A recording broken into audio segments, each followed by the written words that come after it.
It was good world. It's your boy NB, man, your favorite rapper, singer, songwriter, and actor. I just want to come to y'all live, man, on my birthday weekend, man. As you can see, I ain't doing shit. You know what I'm talking about? I ain't doing that. But I do want to take the time out to always give a special shout out to all my supporters, all my fans, all my loved ones that support me. You know, I think that the new family right now is my fans and supporters.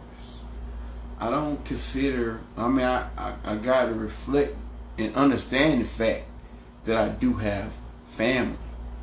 But it's a difference, man. My fans are my family. My supporters are my family. And I did everything that I've done over the years of 17 years in this game to try to make my family proud of me. But there were no support. There were no support. But the people that were strangers recognized the talent, recognized the energy. We got to get to know this guy a little bit better. We got to support this guy because he's one of them. And I love that. So with that being said, it's my birthday weekend, man. It's my birthday weekend, man. And at 43, you think I'm out here at the club when they killing rappers left and right? No.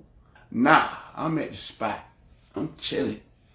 And I just want to talk to y'all, man. And excuse me being silly. I'm very silly. I just want to talk to the peoples, man. A lot of times, man, we getting older. We got to realize, you know what I'm saying, that your body gonna change. A lot of things will change about yourself. Your perspective will change. The things you thought about in your 20s, you don't do in your 30s, hopefully. And then when you get to your 30s and you move to your 40s, hopefully you don't have that same mindset. And for me, that was a whole full circle based off of all of my experiences. It was a whole full circle. You know, and I'm hoping a few people come in this thing so we can chat it up with NB, man. You know what I'm talking about? It's your boy. It's my birthday weekend. I'm not doing nothing crazy because we don't do that. We grown over here. We do grown folk stuff. You know? The thing is, I got to give a special shout out to the young generation. Y'all are not taught how to do these things. You got babies making babies. So you don't know how to have structure, even in your conversation and even in your music. But maybe you telling your story. I get it. You telling your story. That's your story. But people are getting indicted off of your story. I'm coming from the old school. I'm born in the 70s. And I'm proud to say that. You feel me? Born in the 70s. I'm very proud to say I'm born in the 70s. But at the end of the day, I still got the young swag. I still know how to do what y'all do. I still know how to swag like y'all swag. You feel me? I'm just not doing nothing on this camera and in real life to break the law. So it's a difference. I can continue to have a great, prosperous life based on the fact that I follow the rules of the land. You know what I'm talking about? So I just want to go back again and give a special shout out to all the fans and supporters out there that always had my back, always represented for me. Because I've been putting in this work for 17, 18 years. September the 18th will be the birth of NB. Let's be clear. Let's be clear, people. This wasn't a great journey. It was a lot of... When you come into the game as being multi-talented, shout out to Drake. I was one of the originators. I started rapping and singing in 1999. I'm gonna let that sink into y'all spirit. What y'all seeing today is a product of a lot of pioneers, and I was one of the pioneers. That's why SoundCloud verified me. That's why AudioMac verified me. I was one of the pioneers of that style called right now melodic, rapid and singing.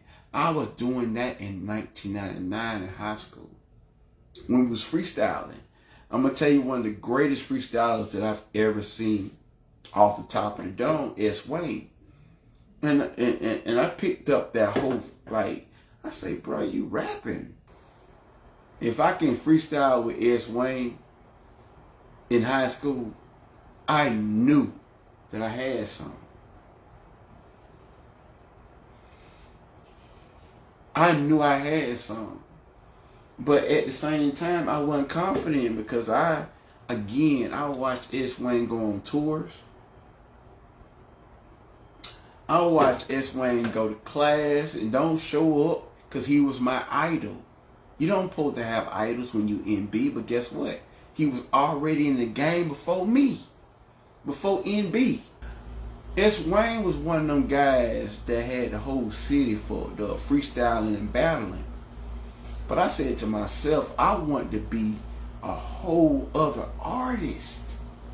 I mean, he was great at the freestyles, he was great at the verses. I took a pattern out of him and say, you know what, S. Wayne, what you don't have that I have is the singing ability. So I was able to learn how to rap and still have the singing ability. So with that being said, S. Wayne is always and still today will be one of my legendary artists from my hometown. I would never talk down on one of the GOATs, even though I'm the GOAT. Sorry, S. Wayne. But yeah, man, it's about legacy. And it's my birthday, so I'm gonna talk my shit today. I might be too drinking on water to talk to y'all Sunday. I'm getting my hair done tomorrow, so I might be too drinking water to talk to y'all. So now I'm giving this opportunity for y'all to give me my praise right now. I'm giving y'all the opportunity to talk to your boy, and we're gonna chat it up. I'll put people on video. Let's do it. So when it comes to legacy, a lot of people don't understand what legacy means. And a lot of people have other expectations or their ideology of what a legacy is. A legacy is something that you've done for an amount of years and been successful at it. Maybe it's probably a lot of people out here that would never give me the GOAT in my hometown. But I know the fans will. I know the fans. I carry a legacy. Let's talk about it. It's a legacy. I'm the OG now. When you look at, I see everybody wake up in the morning now. I've been doing this for 13 years, right? And I've never been a leader. I've never been a follower. I'm a leader. So I see everybody tell everybody good morning and put the world sign up. You don't, friends, Facebook friends, you don't think I know y'all be copying my swag? I know that, but I'm flattered. Just give me the credit. I'm flattered that when you wake up in the morning, you put the good morning world like NB did 13 years ago and still do it to this day. We got to understand that. We got to give the props to whoever did it first. Rapping and singing, I was one of the pioneers. But you would never know that because I ain't got that big check. Everything I did was on my own. I could talk to my fans. Can I talk to y'all? I can talk to my supporters. Can I talk to y'all? I'm gonna talk to y'all. There's so many stories out there. So many stories of how Drake got into his prominence. And right now, I can honestly say Drake is well deserved in what he's done because he showed up and he proved he was one of them guys. You know what I'm saying? But if I told y'all that signing with Cash Money, it was between me and Drake, would y'all believe me? I'm gonna let that sink into y'all spirit. They wanted the rapper, singer, hook master. I'm a songwriter. I'm an amazing hook master. So, no disrespect to Drake, but you can't sing better than me. But he has a great engineer in 40. And 40 makes Drake sound amazing. Shout out to 40. I'm not hating. But I'm telling you. Alright, so I was lit on MySpace. And if anybody watched my whole movement on MySpace, just because you see 1 million plays on SoundCloud, 1 million plays on Audio Mac, don't mean that's where I started. I was big on MySpace. I go back. I've been lit for a long time. I'm gonna let that soak to y'all spirit. What's going on, Jill? Stay tuned. I've been lit for a long time.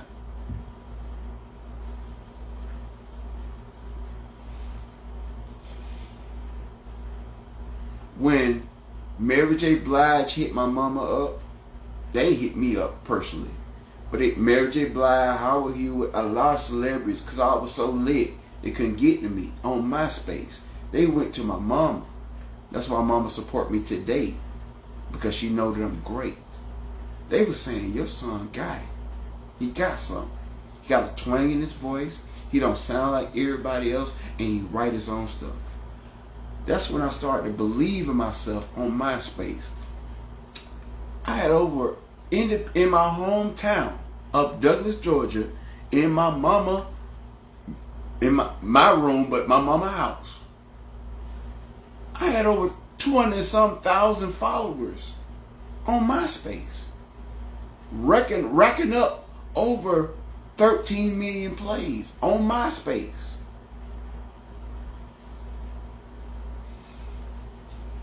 I knew I had it because I didn't get the response that I needed from my hometown. I didn't get that. But guess what I got it from? When Lady J opened up the doors for me to get on Facebook. I didn't understand or even deal with me, period, as far as marketing and promotions. So MySpace was lit. My whole MySpace was lit. If anybody remember me, I was NB. No, I was the truth. I was the truth, right? On MySpace, the truth. I had I'm Sorry. I had a lot of songs that I was talking about my pain. And I realized that I had something, because your hometown is not going to give you the load. Even though my mama went out there and hustled and got my brand the way it's supposed to be. My mama. But I'm on MySpace doing numbers. I'm talking about 13 million plays, man. 13 million plays, people. This ain't come out of the woodwork. All you got to do is press play. All you got to do is press play. So, as MySpace journey going on, I'm like, yo, I'm really, you know what I'm saying, doing my thing. You know what I'm saying? I'm lit. Then I had to change my name. I wasn't always NB, y'all. I just wanted to tell the new people that don't know my story. Alright, so happy. Thank you, Miss Jackson. You know what I'm saying? I wasn't always NB. I was the truth. Then Kurt Franklin, I was doing so much numbers on MySpace that Kurt Franklin hit me up on MySpace and told me, you know what, NB? I love what you're doing, but my artist is the truth. If y'all go and do y'all research, you type in the truth, you'll see me and his artist. But Kurt Franklin signed the truth. So I had to figure out, like, I was just young and didn't know. So Kurt Franklin hit me up and told me, you gotta change that name. That told you how big I was when Kurt Franklin hit me up on MySpace. I called Lady J up and say, hey, what we gonna do? What we gonna do? We were trying to figure out a name. Me and Lady J at the time. We're trying to figure out a name. What am I gonna do? Because I want these fans, because now Facebook is coming up. I already was big on YouTube. I lost 3 channels. I should have had 1 million views right now. 1 million subscribers, etc., etc. Got hacked 3 times. So what we're doing now is we're trying to figure out a name. Because Kurt Franklin signed a cease and desist, basically saying, my artist's name is The Truth. You can't use that name. Because I was getting so much traction. And he was a gospel artist. And I'm a very multi-talented artist. I talk about other stuff. Besides, you know, what his artist was talking about. So, after that,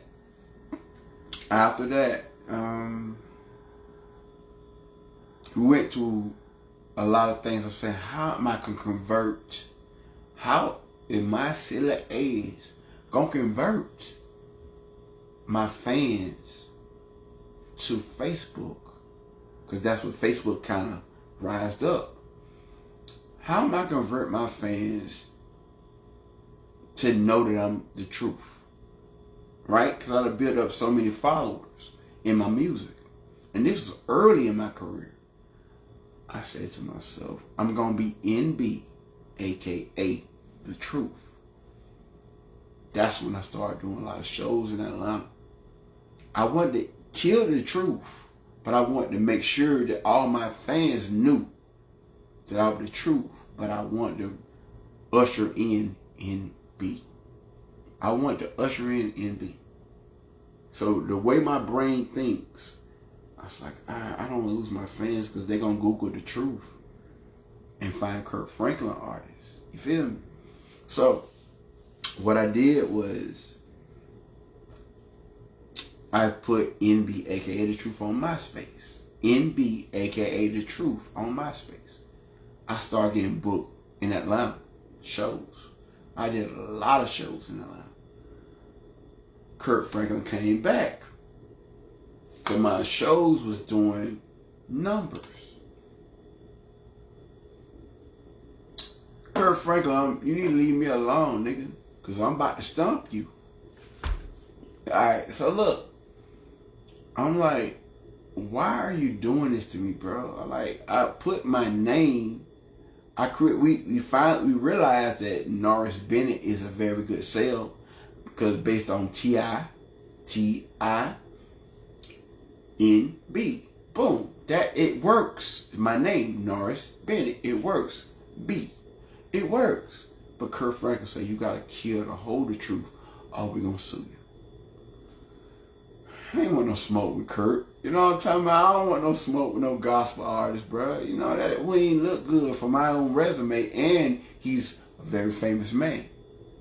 And I'm trying to get up in the world. I'm trying to come up myself. So I killed the truth. And now I became NB. And a lot of my fans was lost. Because I wanted to give time. I thought they were going to give me time for all of my MySpace fans to converge to MySpace. NB, aka The Truth. I want them to converge. I ain't have enough time because one thing about it, when you're doing big business in the entertainment business, bro, they're going to be like, you got a timeline, or we finna sue you. So Kurt Franklin gave me the ultimatum. I got you a week, bro. But that's my artist. His name is The Truth. And when they Google The Truth, you and him come up. Nah, we can't have that. I'm like, all right, I respect it. But what if I did NBA? Nope. The truth still comes up. Not having a full team, not having nothing. I'm fresh off the porch. I just said, call Lady J, hey, we just gonna be NB. And that's how NB was created. NB was created with pressure from celebrities. So when I got to my NB bag, I had a little more aggression. So a lot of my early music was, I was mad. I was mad because I lost a lot of fans. They couldn't Google me. They couldn't research me. They couldn't do nothing because I had to change my name to NB. Even though now we see it as NB, but a lot of people don't know the stories. NB was never the option. It was the truth. Especially when I be getting to rapping and singing, getting into my bag. You feel me? But, hey, legal terms, legal situations, yeah. Alright, I get it. Shout out to you, Kurt Franklin. Boy, you made me want to stomp. You. Straight up. Like you and your artist. Real talk. Because I done built up so much cachet on MySpace with that name to the point to where I had to change it. So, business is business. I respect. Now, let's talk about as I'm moving through the city, now NB, right? Trying to get everybody in my city on campaign, on board. Like I'm the new nigga in town. Wasn't nobody doing numbers like me. Wasn't nobody doing numbers like me on MySpace. I'm that nigga. So now that I see the way in my brain, I'm trying to help other artists. Like, bro, you just want to rap? You just hear your city rap? And hear your city and listen to your music? Nah. This shit can go on the internet to get you lit. I was really, truly the puff daddy of my motherfucking city. Excuse my language, mom. I'm just saying, I gotta speak from the heart. It's my birthday weekend. I'm bigger than what everybody think I am. So when I watched, I told this story again. I always tell this story in Douglas. On the block, I watched Clyde and Lil Pooter, because Lil Pooter was my artist. I didn't sign him, but he was the one I was working with. Lil Pooter and Clyde Green was going back and forth right in front of my red Sebring sports car. When it first came out, I bought that motherfucker with the rims on. I said, Douglas got it. I ain't gonna tell you who won, but I just say this. We got this. We got it. Douglas, Georgia got it. So, you know, when S. Wayne and South Camp toured and did what they did, they put a fire up under me. Because no disrespect to them, I felt like I was way talented, way more talented than them as a group. I felt like I was way more talented. Shit. I was that nigga, straight up. Because I already got the energy that told me I was that talented from MySpace. And I looked at S. Wayne numbers, and I looked at my numbers. Numbers don't lie. So I said to myself, alright. And not to mention, I did want to do a song with somebody I looked up to. He didn't want to do a song with me. He said I wasn't ready.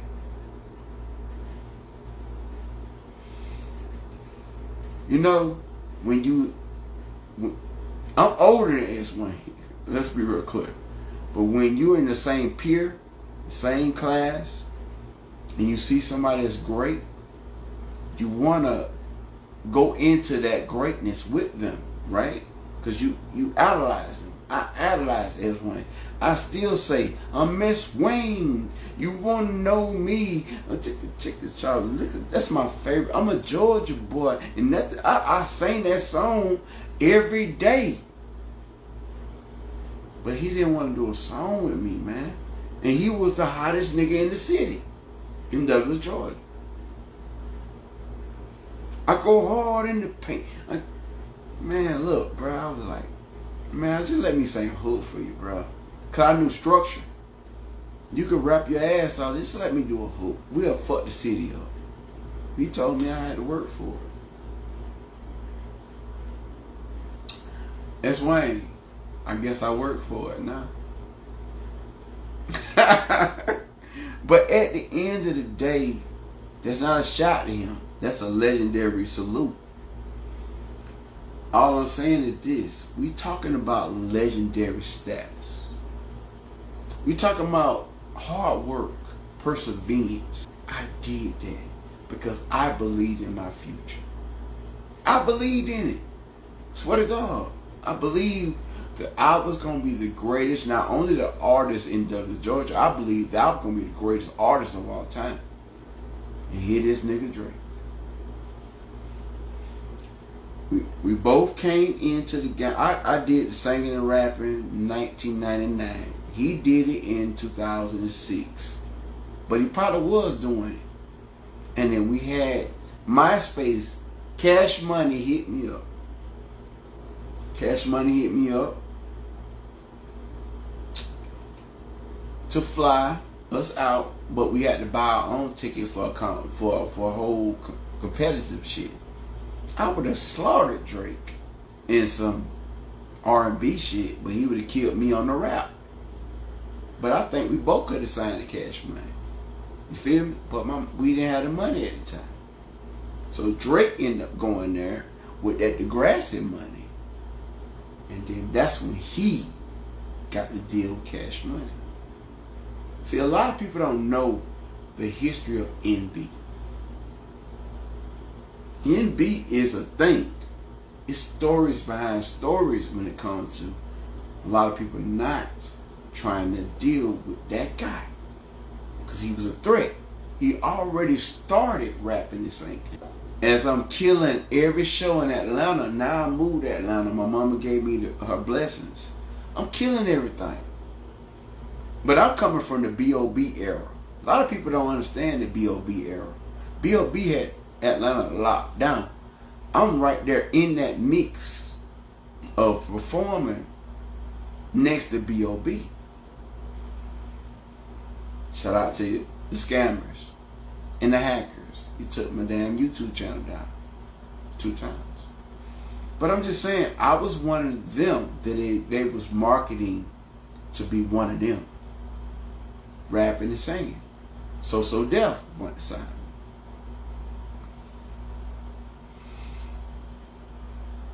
So rapping and singing has been here.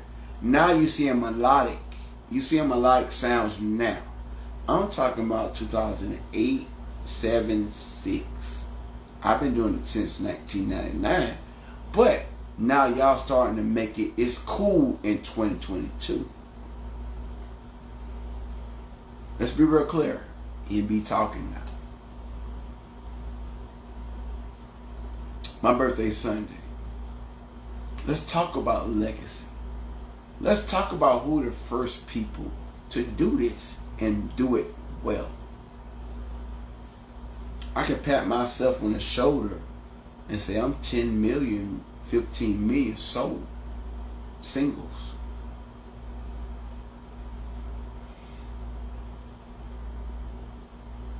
But we never heard of you. You know why? Because we got the internet. They have, and the numbers don't lie. So back to this. You know, my whole Atlanta experience was amazing. I learned a lot. I got into the Grand Hustle camp. My energy from MySpace put me in a position on the Grand Hustle camp.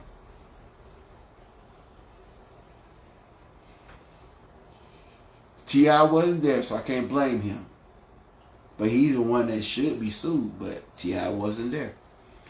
The biggest record that T.I., besides the Justin Timberlake song, You Can Have Whatever You Like. Who do y'all think wrote that? I'm going to sit back and watch, and I'm going to chill. This is my birthday. I'm letting it happen. Who do y'all think wrote You Can Have Whatever You Like? At this point, T.I. was just a rapper. He never used melodic sounds or R&B or nothing in his music.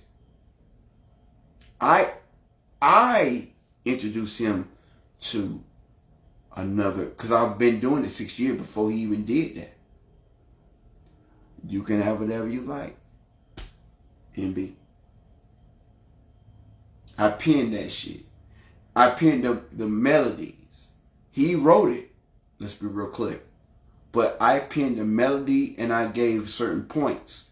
If you understand songwriting, like if I be like, shout you the hottest, yellow way you drop it, I'm on number, I'm down in on that been like whoa, then on that about been like whoa.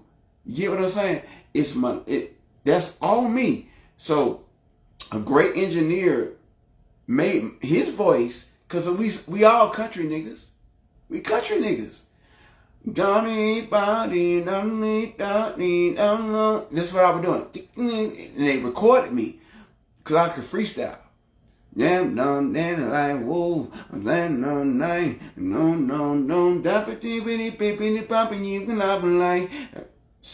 so when they did that, T.I. heard my whole cadence. Stacks on D, Patron on ice. You can have bottles all night, shawty. You can have whatever you. So now at this point, my family calling me saying, "Oh, congratulations, you on the radio."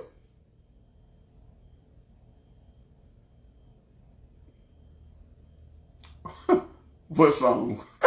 Because I didn't know. It was T.I. song. Because a lot of my fans already know my tones and how I do it. A lot of my fans already know my tones. Yeah, he got away with that one. So my auntie in DC, you need to sue T.I.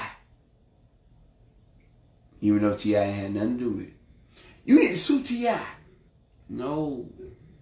Why would I sue that man? That man the king of the South. I'm just new here.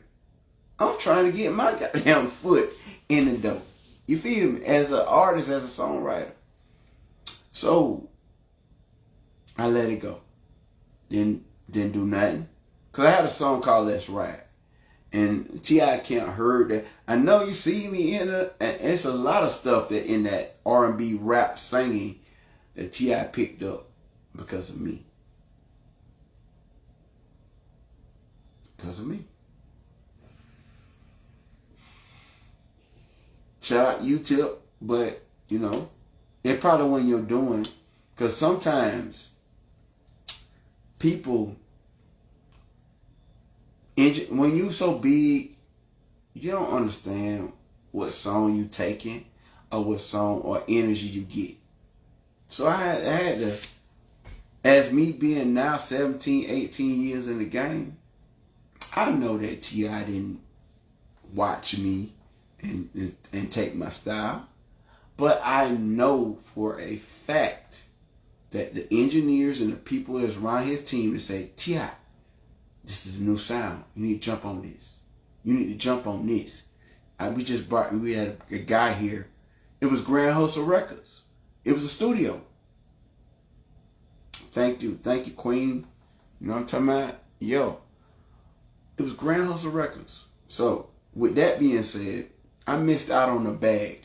On the you can have whatever you like. So what I did, I said to myself, oh, you gonna take that? I wrote another song called You Can Have That.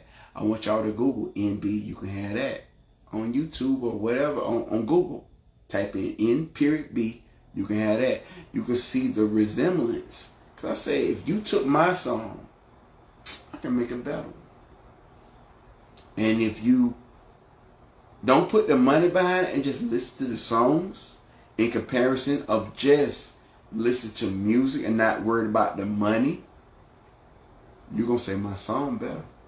And 85% of the people that heard my song and my rebuttal of writing both of them or even having the energy to create, you can have whatever you like, my song better. But he's a millionaire, of course. But let's get back to the whole, how all this shit happened. T-Pain.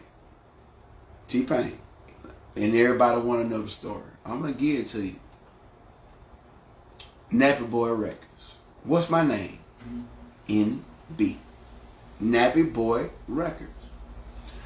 T-Pain, I came from South Georgia, right?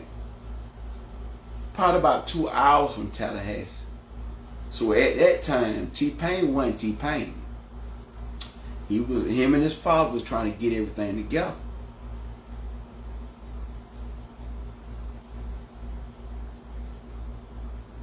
T-Pain, I'm gonna leave a lot of things out of it, but I think he tried to blackball me because I was rapping and singing too.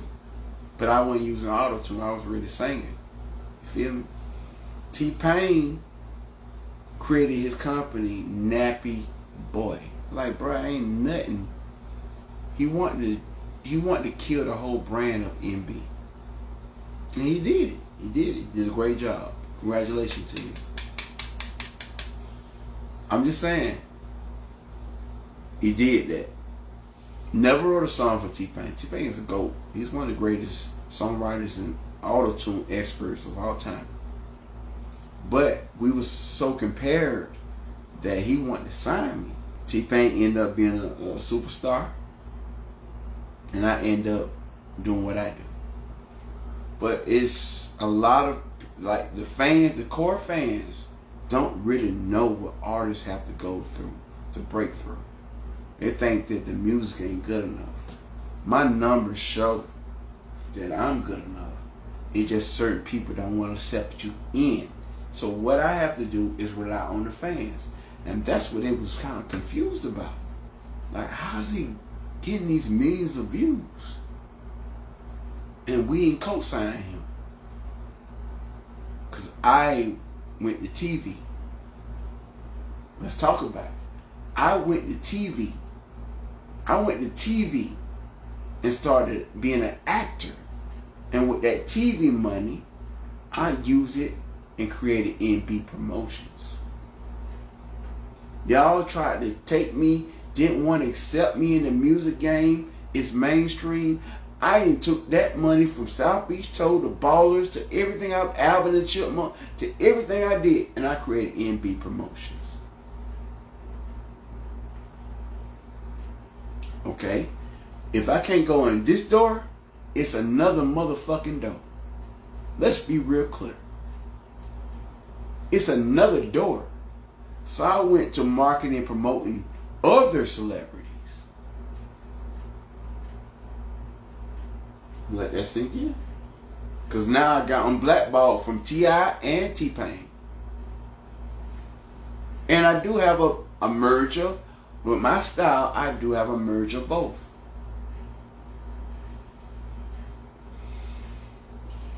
That's a hell of a nigga to have a merger of T-Pain and T.I., which is one of the dopest southern lyricists, and T-Pain is one of the greatest auto-tune singers.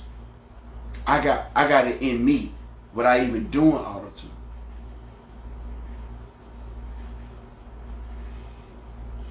Let that sink in y'all spirit. I'm gonna let that sink in y'all spirit.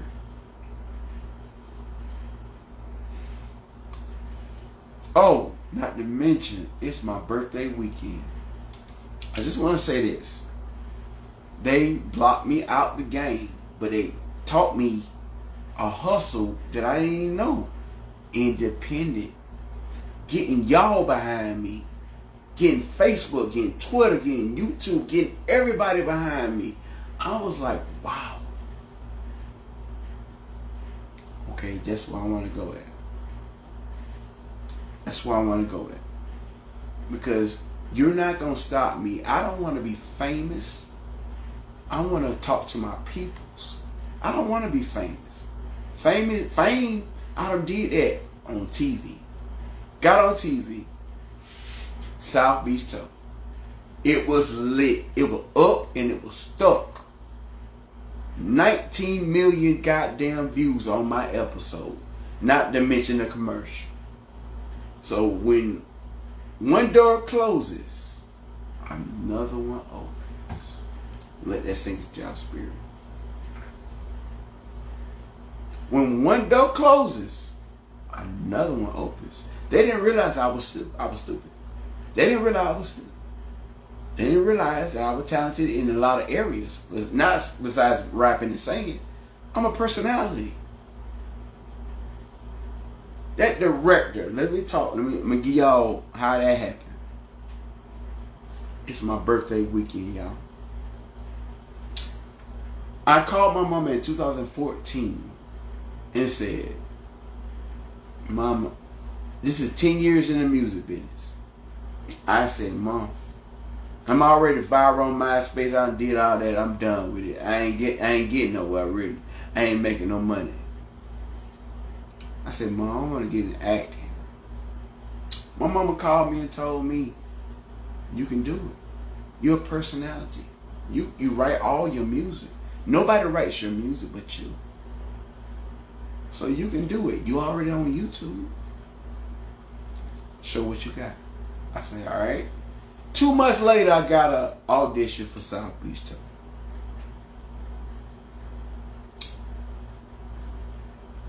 I'm like, yeah, I'm finna kill this shit. They don't even know the monster that's within me, right? Because I'm mad about T.I., I'm mad about T-Pain, and I'm upset about S-Wayne. Nigga, I'm finna show everybody I'm that nigga. So, I walked into the goddamn audition, right? Nice hotel. I was called to audition. And I'm looking around. Everybody had managers. Everybody had makeup teams. I'm looking around like, and I'm off the street with nobody but me. But listen though, I'm off the street just because I believe I can do this. I said, fuck this shit. I left because I wasn't confident. This is the first time ever getting into this world, right? I went to this bar. Went to the bar. Like right next door. We on South Beach. I had me a drink. I said, let me get 2 shots of Patron. He said, buy one, get one free. I said, all right, cool. Because I had to build my confidence up. Because I'm now auditioning for a big TV show, South Beach Toe, that me and my girl at the time watched. Oh, we lit in Miami. If I get this, my confidence was low. So I went to the bar and he said, at this time, it's an older guy, buy one, get one free. All right, give me 2. Give me 2. Yeah, go ahead. Boom. As we talking, he asked me why I'm here. What's my, my purpose for being here? I said, I got this TV show that I'm auditioning for called South Beach Toe. I love that show. That's what he said. You know what? I'm going to give you another shot. So I had 3 to 4 shots of Patron. And he told me, you're going to get this role. Older white man at this bar.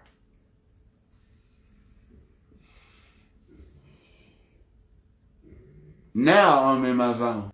I went back to the audition. Looked at these people like, it's my role. I swear. I got into my spirit of what I'm supposed to do. What my God-given gift is. Alright, makeup, that shit don't mean nothing. When they call my name, I'm killing this shit. Fuck you. Fuck y'all. That's how my brain was, but I wasn't saying it verbally. I was just saying it mentally. So when they called Norris Bennett,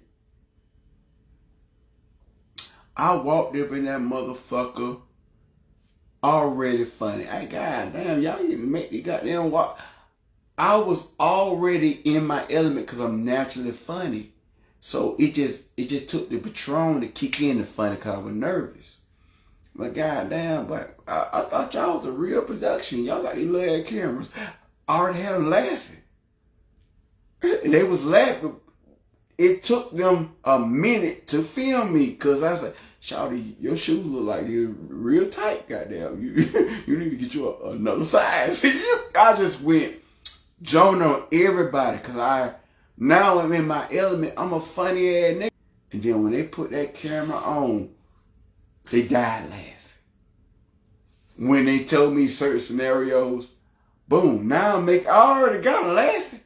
Now they laughing. And they had to, cause this shit go to Mark Wahlberg. See, for those who don't know, that South Beach Tote on True TV is Mark Wahlberg and Jennifer Lopez production. They came together. So now I'm using my God-given abilities to make people laugh.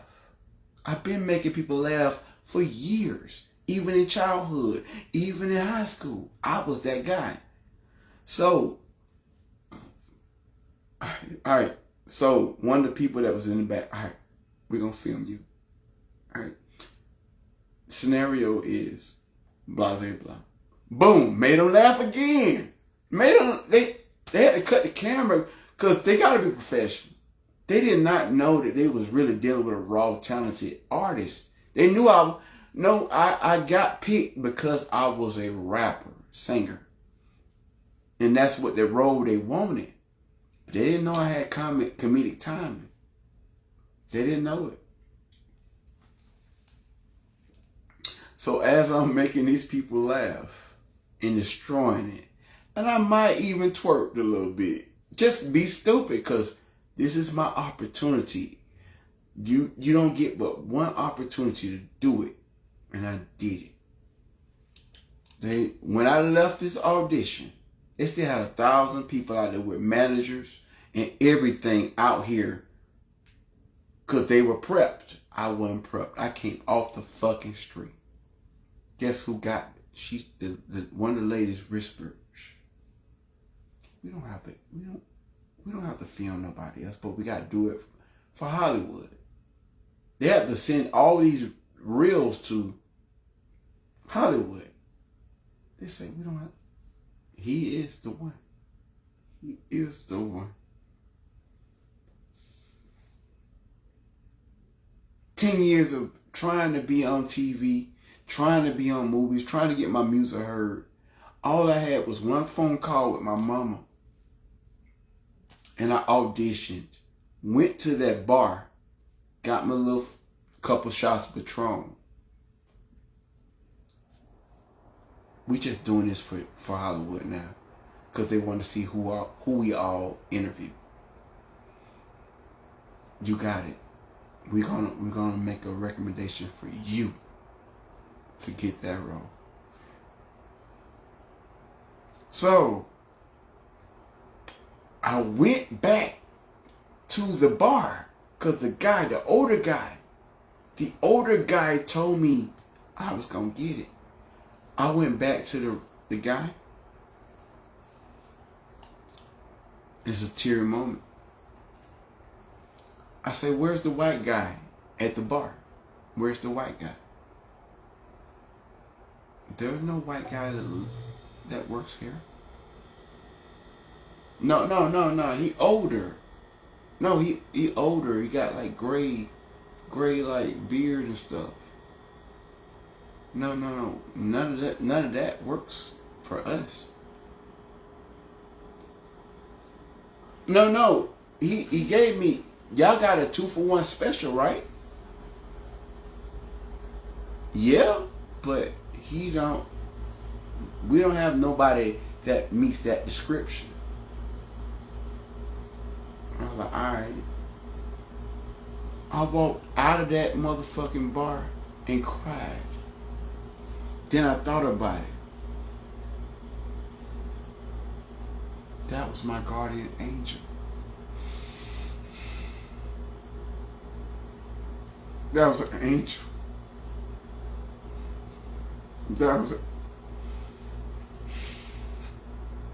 was an angel speaking to me.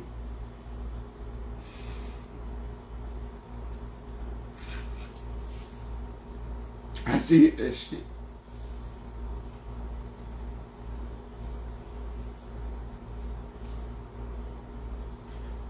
Angels are real. I'm sitting here talking to him like I'm talking to y'all. Angels are real. If they tell me this white man don't work there, who was that?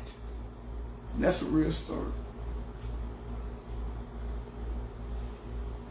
But either way, I got on TV, and I've been NB ever since. Ain't nothing stopped me. Because I felt like if God gonna put somebody there that's not there, I'm supposed to stay in my past. And that's what I call legacy. Legacy. Let's talk about legacy. Legacy is something that nobody's never done.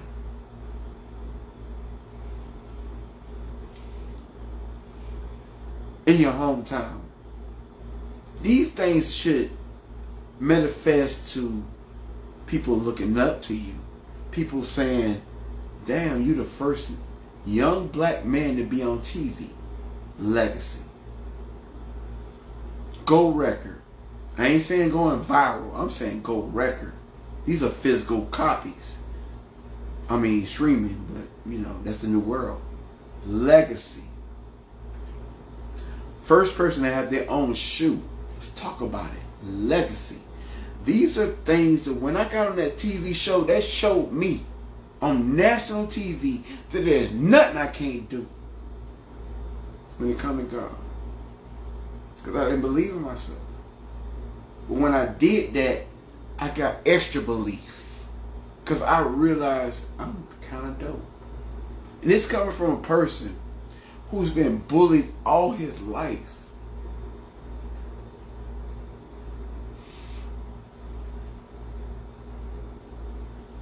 Y'all don't know my story. My hard work. My dedication. Not having a wife. Not having kids. Because I was focused on this. Entertaining y'all. That's all it was. This was my life. When I tapped into this gift, that's all I wanted to do. They ain't want to sell drugs. I ain't never been a drug dealer. I love my mama. I love my mama. I love my fans. I love my supporters. So this is what I did in half of my life. From 26 to now, about to be 43. I love y'all. I'm out. First class plane trips overseas, bottles popping off, drinks on me. You can have that Chanel, Gucci, Prada with bottles, it's not a real problem to a G. You can have that all night sex in every position I can find ways to keep you horny. You can have that.